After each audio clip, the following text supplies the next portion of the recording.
Hello, everyone. Hi, welcome to this session. Today's session, I'll be discussing about the topic, an introduction to image classification using TensorFlow. This is an introductory topic, and I'll be talking about it. This is a topic where we'll be discussing how to build an image classifier and this is aimed at people who are new to deep learning, who understand aspects of machine learning, but deep learning is something new to them. And image classification is one of the fundamental talks of, fundamental topics of the computer vision subdomain. So let's get started. Before I talk about what will be covered, let me just talk about myself. I am Divya, and I transitioned into a career of data science ML over 2 years back. I'm an ML developer based in Chandigarh, and I work with a consultancy where we work with clients and we help execute their projects in the analytics and machine learning and deep learning space. My previous work experience includes working in the fields of VoIP-based networking, consulting, and service delivery management. Um, so yeah, this is about me. And today I'll be taking you through this topic. Before we move further, I'd just like to mention that what this particular talk is not going to cover is that we're not going to go into the theoretical aspects of why a convolution neural network works or how a convolution neural network works for computer vision. We'll be delving into the practical aspects of um, how to build an image classifier if we have to, and we'll be taking an appropriate problem statement accordingly, and we'll see how it goes.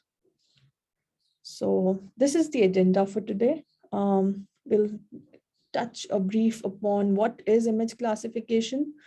Moving on from there about the problem statement that I have chosen for this particular task, then understanding the data that we have at hand, uh, looking at some of the biases that we could have possibly, and then we'll be taking you over to the notebook where we'll be building our classifier, and which will be followed by the concluding remarks. So yeah, so just to understand what is image classification. So it is a subdomain of computer vision where this is one of the most fundamental tasks wherein we particularly categorize a group of pixels and we label it to a certain given category. For example, if there is an image which has a dog in it or a cat in it, is my machine able to understand whether this particular image belongs to a dog or belongs to a cat? There are further complexities, like it could be multiple categories. So over here, for today's simplicity's sake, we'll be looking at only um, single category classification. Um, as you can see, by definition, this image classification is a task of categorizing a group of pixels or a vector within an image based on specific rules. So even before neural networks or deep learning, computer vision, image classification was something that was existed as a field. It's just that it has taken a whole new route once deep learning became more accessible, and we realized how much more we could do using deep learning. So I'd like to start with this particular clip. This is one of my favorite shows, Silicon Valley, and over here, this was an episode where this character Jian Yang um, demonstrates his app that he's built, uh, which was an image classifier. I did not know at the time when this episode was released. I understood very vaguely how it could have worked, but now being in the field, I understand that it was a binary classifier. And it was a fun take on image classification, wherein Jane Yang built this classifier, which apparently classified different items into a hot dog and a not hot dog. So yeah, that was a fun thing when I remember that. And it was so much popular that people then actually made their own versions of it. Um, and one of them is actually what it was developed by a company called Seafood Technologies, and they developed their own app, which was a not hot dog app. You could download it on the Play Store, wherein given a certain image, the app would classify a particular image as a hot dog, or in the other pic, as you can see, it's a shoe, and the classifier is able to correctly identify that it is not a hot dog. So that was a fun take on image classification in the early days. Um, Moving on, however, we'll not be taking this particular use case. So what is the problem statement that we are going to look at today? I've chosen this problem statement is rock, paper, scissors. So rock, paper, scissors is a hand game that is usually played between two people, in which each player simultaneously forms one of the three shapes, as you can see on the screen, with an outstretched hand. And it's a very common and popularly played game for breaking ties, and it's like an alternative to coin flipping or a drawing of straws to reach an unbiased or decision amongst a group. Um, so how like one of the reasons also that I chose is because it's dealing with human anatomy. It's dealing with the position of the hand, and when it comes to human anatomy, um, and talking about images related to human anatomy, things become complex very soon. Like you have to include a lot of diversity in order to prevent your particular your data, like your model, from being overfit or helping your model to generalize. So I found that I thought that this would be an interesting use case to showcase to beginners and touch upon some of the challenges that we face when building a classifier.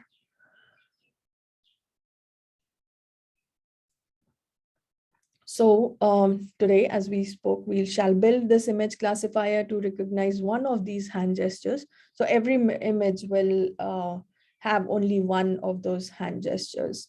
Either it could be a rock or a paper or scissors. And our model has to identify which particular gesture it is. So coming on to what the data would be, because the data is the first step before even we think about building anything.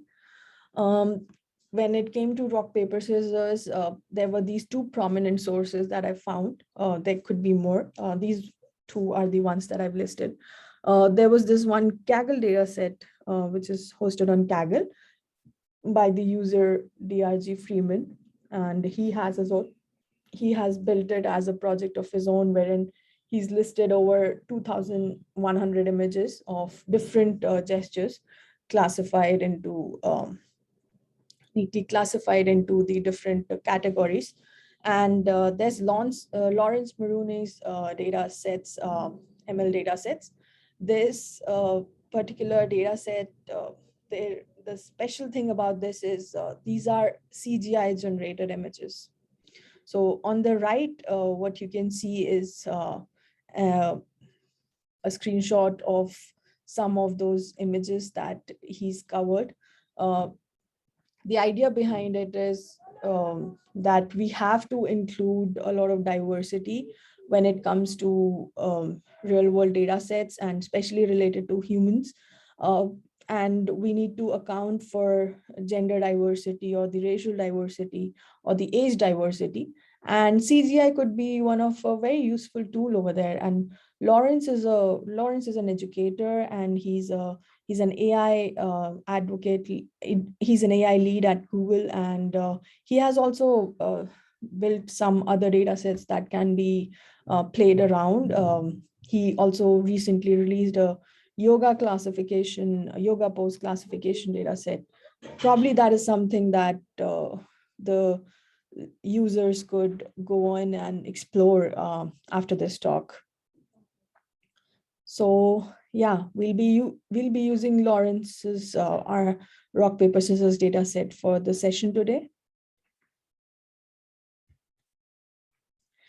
Some of the understanding the biases and the ways to tackle bias, as someone who will be working in the industry, you would realize that building an image data set or procuring an image data set is not just an expensive thing, it's also a tough ask.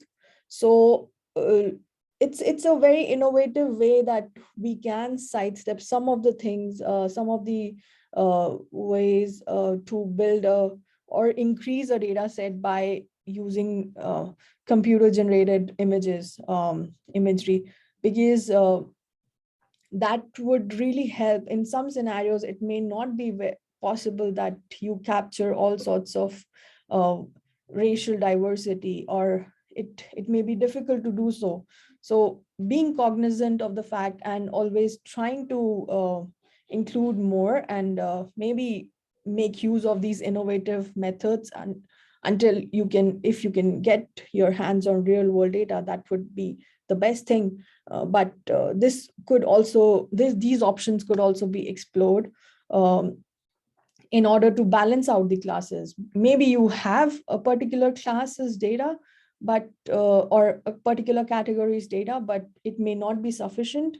So in those cases, it's very helpful that depending on your business scenario, if a CGI generated image can work in your favor, that would be a great idea. As far as I recall, there are some startups which are based on this whole premise of generating CGI data for your use case. And yeah, in certain scenarios, you might want to explore that option. So let's go to building our classifier. We'll go to the notebook and I'll walk you through how we went about it. Okay. All right. So here I am. Initially, I'm setting up, I'm using Google Colab for this particular walkthrough. Here I am setting up the environment at first, importing all the libraries, which are mainly the functions that we'll be using here are keras. So keras is a high-level API built on top of TensorFlow, and it has a very similar syntax to scikit-learn. So if you're already familiar with scikit-learn, keras could be a very easy way for you to delving deep into the world of deep learning.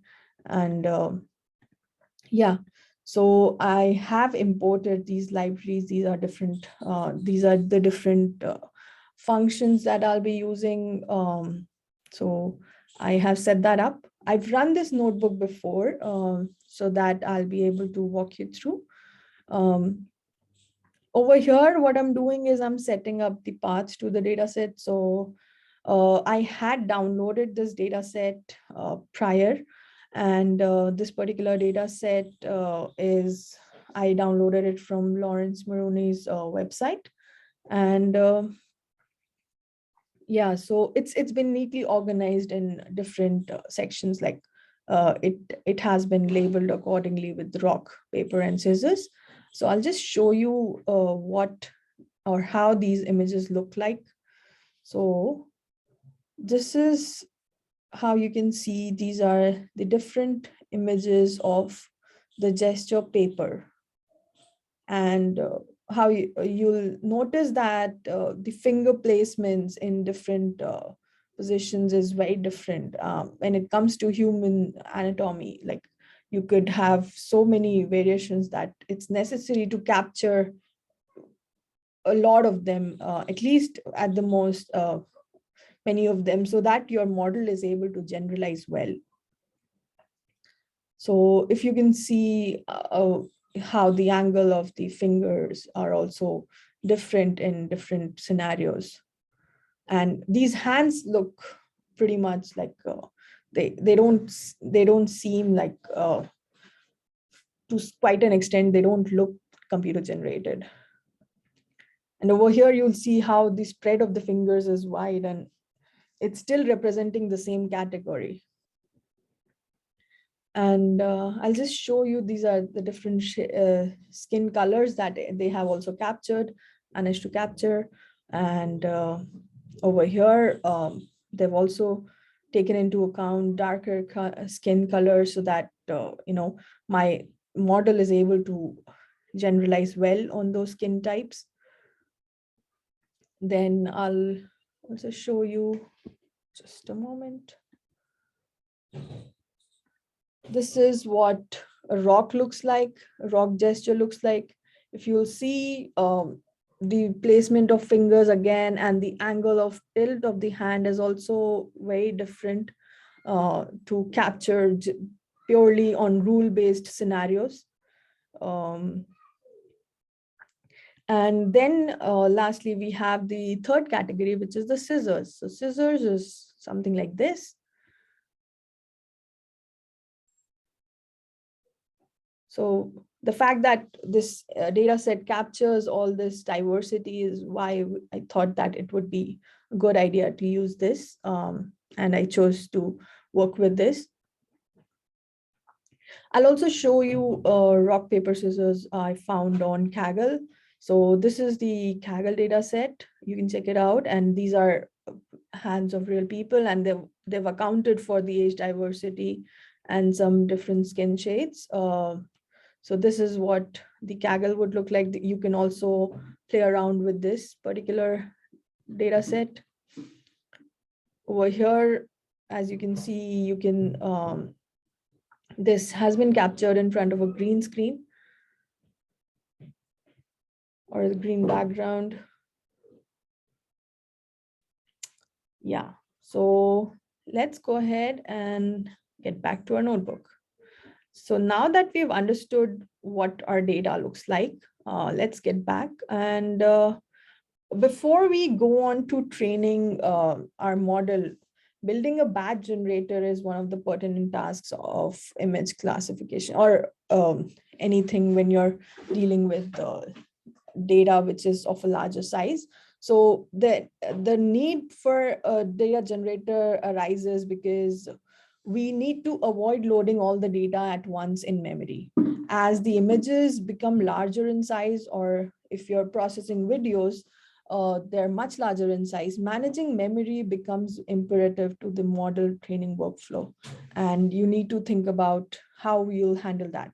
And an image data generator, or the data generator, is essentially a generator that is a type of function in Python that returns an iterator object, or you could say a sequence of values instead of a single value. So instead of using a return statement, it uses a yield statement so that it will generate the next value. And that is how you'll be able to process a large size of that data while you're training your model. So Keras over here provides us with this very useful function, which is an image data generator, where you can do multiple tasks. You can also define your data augmentation rules as well. So first thing, you can rescale your images. That's not something that you have to do separately. And then for this particular scenario, I've put my horizontal flip or a vertical flip to true, which means that we're using data augmentation to generate more data, and wherein these are going to create images where my image can be flipped horizontally or vertically, which in this case is totally fine. In certain scenarios, that may not be the case, like a medical scenario. You would not want to do a flip in some cases because the position of that organ would change. So it totally depends on the business context that you're working on. And then I also define a rotation angle and shear range and those things. Once I've created my data generator object, then I create a train generator and a validation generator or test generator, you'd say. So it'll be separate for both my training and testing images. Now coming on to building the CNN model, I build a sequential model over here. There are different models, types of models you have available in um, TensorFlow-keras. We use sequential model when we have one input and we expect one output. But in some different scenarios, we would want to use a functional model. So yeah, over here, as you can see, I have stacked layers of convolution layers and max pool layers. These are stacked together. And then I have flattened this layer, flattened this output before I feed it into a hidden layer of dense neural network, dense neurons. Um so that because my dense layer is only going to accept a 1D input. And then I have the output layer, which has 3 neurons because I have 3 categories. The activation function in the hidden layers, which I have used, we have used as ReLU. And on the output layer, we have used softmax. So this is what the model summary looks like. And we compile the model. And then I fit this model, I run the training. So as you can see over here, initially this particular model starts with a low accuracy as expected, and gradually it increases. And I had tried a number of variations on this with different hyperparameters, different layers with different number of neurons. And I tried to see where I could reduce my overfitting. So this was the combination which seemed the best possible for me, wherein it's like I sort of thought that it should uh, it should not exceed like 6 to 7% of the difference between training and test. And so yeah, I got a training accuracy which was 98% and a validation accuracy of 92%. This could be improved further, but this is what it was in this scenario. And then I plot the both graphs. As you can see, there are a lot of large spikes when you look at training, like the loss and the accuracy, validation accuracy and the validation loss. And yeah, this could be improved further. So it'll be something of an exercise of how to improve this so that training and validation could converge. So this was all from the notebook I had. Coming back